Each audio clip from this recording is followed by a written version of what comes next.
daga Allah sai manzon Allah, daga Maryam sai na Fatima. Daga Allah sai manzon Allah, daga Maryam sai na Fatima.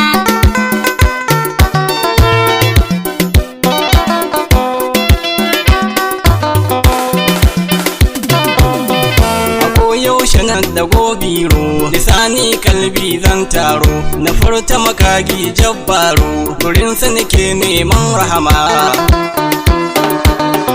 Ilahi jalla kayo kari guna baiwa da dubun tari na tsara kalaman alkhairi ga shakundum na Fatima. Salati rabbu marar adadi ga annabi sanadil isnadi alqa'idu jam'ul ajnadi madafar dukkan al'umma. Daga Allah sai manzon Allah, daga Maryam sai na Fatima.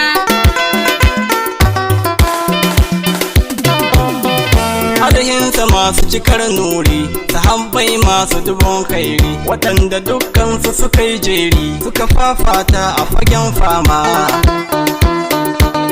Yau gidan sharifai zan faka Hassan da Husaini tsarkaka Tijjani da Jaili ɗiyan taska ɗan Fodiyo Shehi Barhama. Zan tsaya na gaida farar tafiya a Shehu Bala Tijjaniya ɗan Usman Baba marar gajiya Sharifi Rabi'u na Fatima. Daga Allah sai manzon Allah, daga Maryam sai na Fatima. Assalamu alaiki uwar tafiya ya Fatima mai babbar hanya a gunki a yau zan yo aniya a zuba mani baiwa da karama. Sayyida a dole na gaishe ki domin kin yoga don kirki wayayya mai tsarkin aiki gidanku ake samun rahama.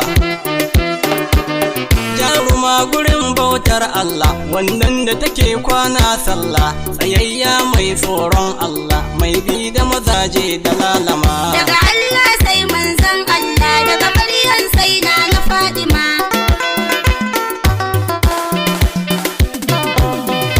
Na Fatima kin yo zarra kin tsere mazaje a gadara hakika ni na yo lura daga Maryam sai na Fatima.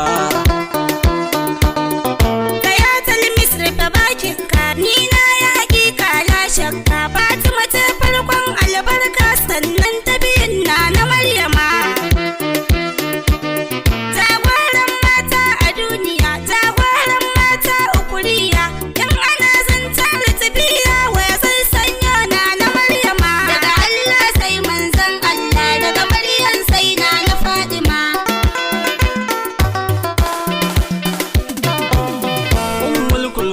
Tsaya kijiya Maryam ita ce babbar hanya gurin bauta da farar aniya Zakariya ya yaba Maryama.